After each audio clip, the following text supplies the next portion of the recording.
Hello lovely people, my name is Emma and today I'm bringing you my wrap up for everything that I've read in March. We're filming upstairs today even though the lighting is fairly bright and awful because my darling rabbit decided that she desperately wanted to play upstairs and she's only allowed to do that supervised up here lest she do terrible things like rip up the carpet. So she's in the corner merrily chewing her way through some cardboard. Please ignore any background noise you have from her, and we're filming the wrap up upstairs in front of the non-fiction shelves instead today.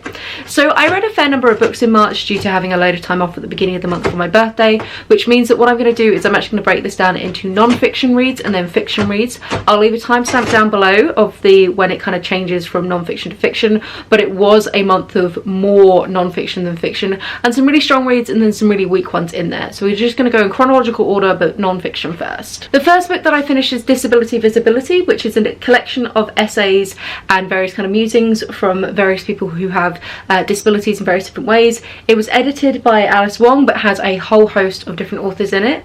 My biggest complaint about this book was basically that it was very hit and miss and many of the essays were just far too short for me. I don't like the essay format, I don't like the short story format, I much prefer longer forms of writing, but the ones that I did really enjoy were definitely the longer ones in this, and it was incredible to read kind of from such a wide range of different kind of differently disabled people, different experiences living with a disability.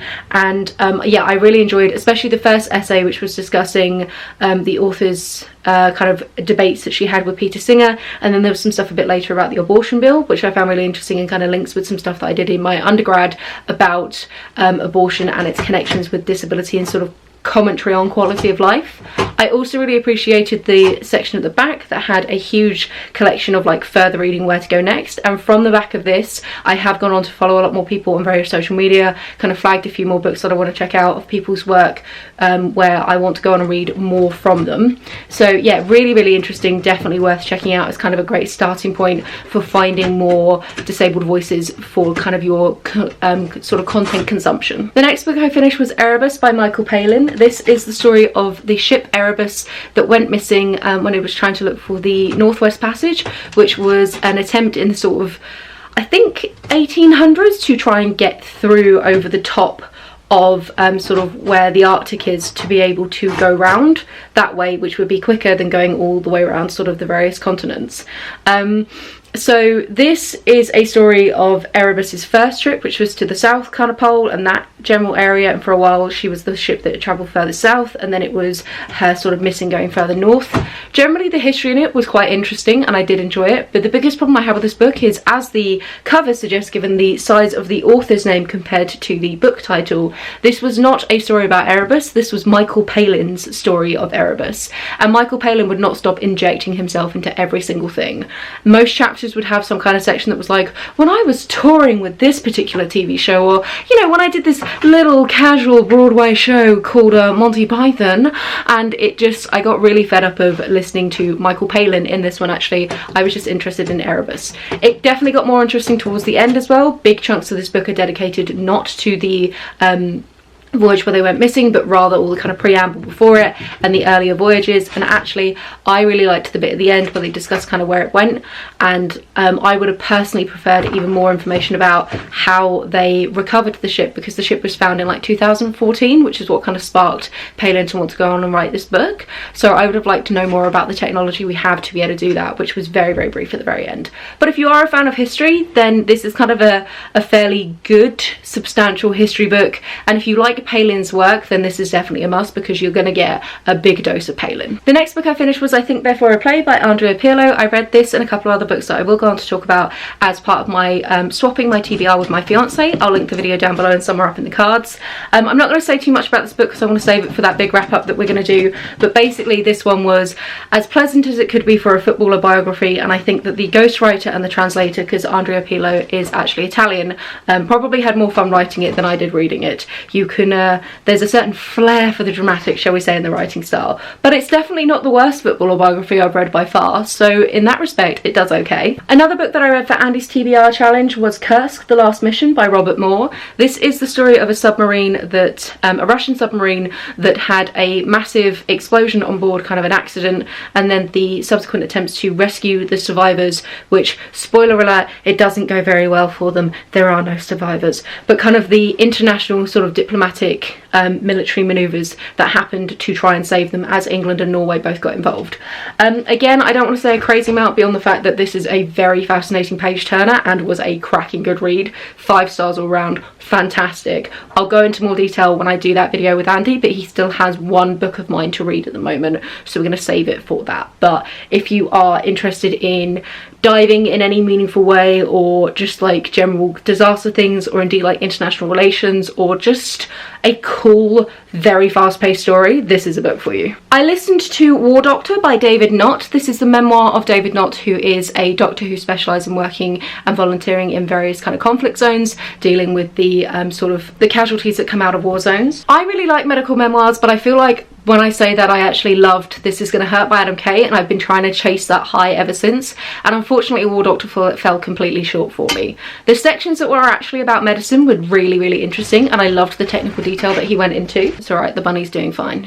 I'm just checking she's not eating any books, because there's many books in here. Cardboard okay, books not okay. But my biggest problem was David Nott just does not know the meaning of the word humble, or like compassion, and essentially it was all just the David Nott story starring David Nott.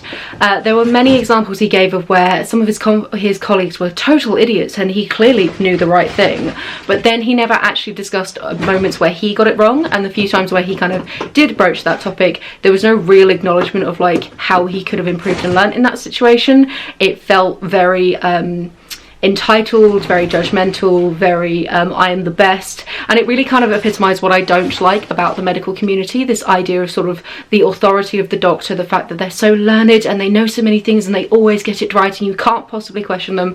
And it also felt very blasé. He in numerous occasions flouted various rules that were put in place for the safety of him and his fellow work colleagues and volunteers, and when he flouted them and there were severe consequences, he showed absolutely no remorse or shame or any kind of sense of blame or responsibility within that, including when he went out on a run with like some of the drivers, kind of the ambulance drivers, and a gentleman who was in the front seat got shot, and his only thought process was, thank God it wasn't either me or the driver, so we could still get out. And he should never have been on that run in the first place.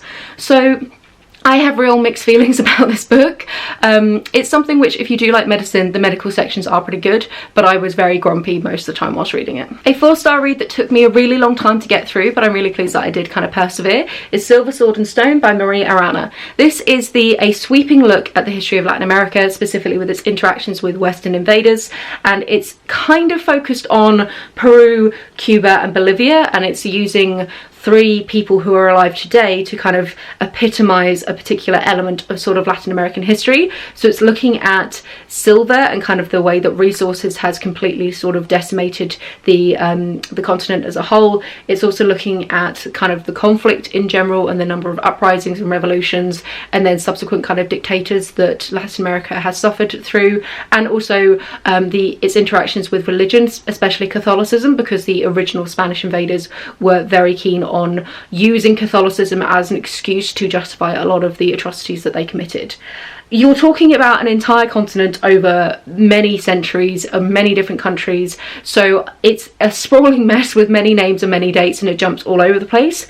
I think Maurier Arana did an incredible job with the just vast quantity of information that she's trying to cram in, but it might have worked a little bit better to pull it back a little bit and strip it down and maybe focus on one particular either country or group or area or time period. I don't really know, but then there's an argument to be said of like, well then would it sell as well, because actually picking up a book on general Latin America is potentially more commercially viable than a specific country. I also think Maurier Arana is having to do so much legwork just because I think she knows that her Western audience is going to know almost nothing about this time period and this kind of geographic area. So there's a lot of kind of groundwork that she has to do to make sure that you're on the same page. So I do really feel for her as an author, and I think that she did an incredible job given this.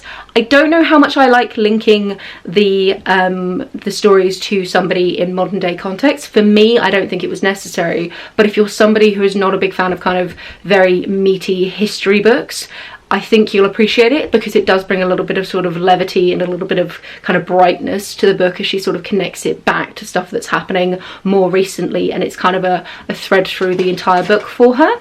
But just for me personally, I didn't think I really needed it. So if you're somebody who reads a lot of history books, you may also find that. The next book I finished was Quiet by Susan Cain. This is a pair of introverts in a world that can't stop talking. This I have an entire rant review on that I will link down below and up in the cards. Yeah, I did not enjoy this book. I gave it either 1 or 2 stars. It is a pseudo-intellectual self-help book masquerading as pop science that is super reductive, does not define any of its terms, ignores many other factors, and is very normative in nature. I do not want to go into detail exactly here by how much I didn't like this book and exactly why, because I have many different thoughts. So like I said, there's a whole like 15-minute long review video that you can go check out. But yeah, not for me, not a good example of a book. And then the final non-fiction book that I read is Kindred by Wragg Sykes. This is Neanderthal Life, Love, Death and Art. This one took me a surprisingly long period of time to read, and was a 4-star read but was a 5-star prediction, because whilst it was really, really interesting, I definitely found it quite slow in places and a little bit bogged down with detail.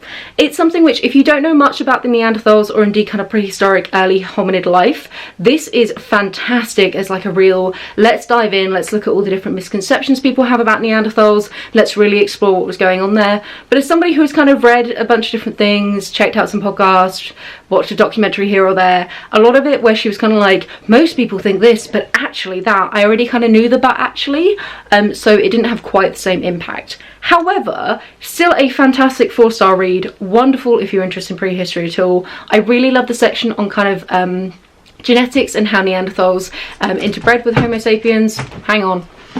Oi! Oi! Those are mummy's drawers. We don't eat them. This is why she's not allowed up here by herself. That's it, that's cardboard, you can eat that.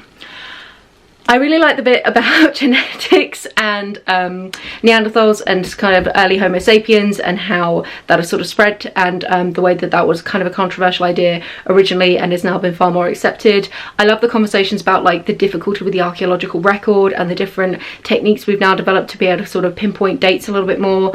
I loved the bit on art and also on burial and kind of the ways that we can assume or not assume sort of intent behind pieces. And I did enjoy some of the stuff about their diet and kind of lifestyle, but that was the bit where it started to lose me a little bit.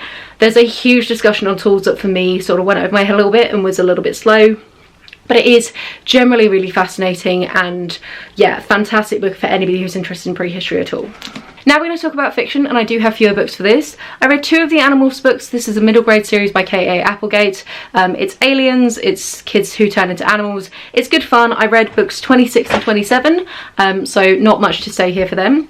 I also listened to The King's General by Daphne du Maurier. This was part of the Stitch and Listen that I was co-hosting throughout the entirety of March and was absolutely fantastic. So Daphne du Maurier is kind of a gothic writer from the turn of the century, and this one is her kind of addition to the historical fiction genre. So she was writing in kind of the 1900s, but it's her writing about the English Civil War. And what I really loved, it's like a kind of torrid love affair. These 2 people come together and then get kind of split apart, and then they come back together when they're much older. Yeah, I loved it. The atmosphere was fantastic in it. I love some of the twists and turns. Daphne du Maurier did a lot of historical research for this. Most of the characters are either real people or based off of real people, and I really enjoyed a lot of the kind of justification for various choices at the end. It's also got some really fantastic disability rep, which was entirely unexpected, but I really enjoyed how it was a consistent part of the story. The main character who is paralysed from the waist down at one point, it happens so early in the book that I don't think that counts as a spoiler. It's kind of thread nicely through so that it is always acknowledged but never kind of her sole feature, if that makes sense. So obviously I'm not paralysed from the waist down, I can't speak to how accurate it is, but I thought it was very well done. And yeah, just generally I thought it was a fantastic read, and this has really cemented Daphne du Maurier as a favourite in my head. Then I read The Death of Grass by John Christopher. This is a post-apocalyptic book where there is a horrendous disease that kills off all grass-based plants. So this includes most of our main crops, which means it basically collapses completely the food system. I did not actually enjoy this book, which was such a shame because I was so hyped for it, and my main problem with it was just that there was too much like immediate default to women becoming objects. There was so much like unnecessary rape and murder and pillaging of women in general. They had absolutely no agency, and it just sucked. And the speed of which society disintegrated into like the lowest common denominator, like me caveman, your wife now mine kind of vibe, and I did not like anything that it was particularly doing. The concept is very cool, and the initial bit set up was really interesting, and I would love to spend more time with the real like slow decline of how the various nations are handling it, rather than the just kind of immediate like now we will descend to savagery. But it just felt very predictable and dull. To give it mild amounts of credit, it was written in the 50s, so I don't know if that changes your mind or not, but for me, just blah. Then I read The Burning Page by Genevieve Cogman. This is book 3 in her Invisible Library series, which is a fantasy world where there are multiple different iterations of our world that have different levels of either order or chaos, and magic is kind of based around that. And then there is a separate, so order is set by the dragons, chaos is set by the fae, and then there is a separate entity called the library that helps to kind of keep the balance, and it's about this big epic battle between them. As it's book 3, I don't want to go into crazy much detail, but I definitely enjoyed it more than book 2 because one of my favourite characters was back in action. He was missing from most of book 2. There was some weird stuff going on with some of the love interests happening, but I actually really enjoy the story, and these are kind of roller coaster books where there's ups, there's downs, the plot's all over the place, but you have a really good time, and they're very kind of fast paced. I also read The Eye of the Red Tsar by Sam Eastland. This is the last book that I need to read for Andy and Mai's Swapping Our TBR challenge. It's a detective story that is set in Russia, both just before and just after the revolution, and the kind of murder of the Romanovs, and the murder of the Romanovs features very heavily in it. I didn't overly enjoy it. I found it very predictable and also quite misogynistic, but I'll go into more detail with Andy as he defends one of his all-time favourite book series, so eek. Then the last fiction book that I read was Fathers and Sons by Turgenev. This is a Russian classic, and it was written in the 1860s, and it is about two gentlemen who come back from kind of their first few years at university and stay with both their kind of sets of parents, and it's about kind of the old ways meeting the new, some of the more kind of radical ideas. There's some really interesting kind of love interests that sort of appear. I really enjoyed it. I like Turgenev's writing, and I just sort of enjoyed hanging out in kind of like provincial Russia and seeing these kind of different clashes. And one of the main characters, Bazarov, is exactly like you probably have a person in mind who like came back from university and suddenly would not stop spouting off about isms and their new like way of thinking about life.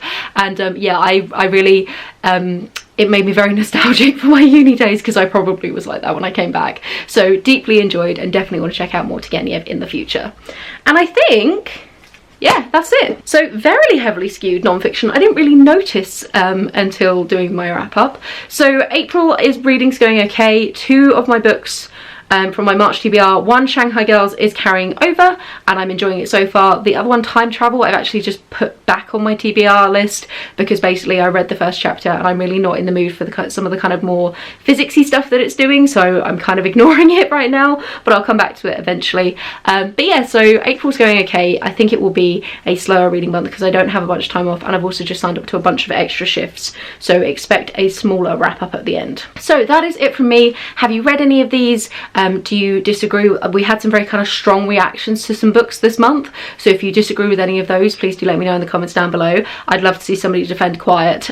Please do check out that review. I explain my thought process in far more detail, but it's just too much to go into here. Have a wonderful reading week, and I'll chat to you soon. Bye!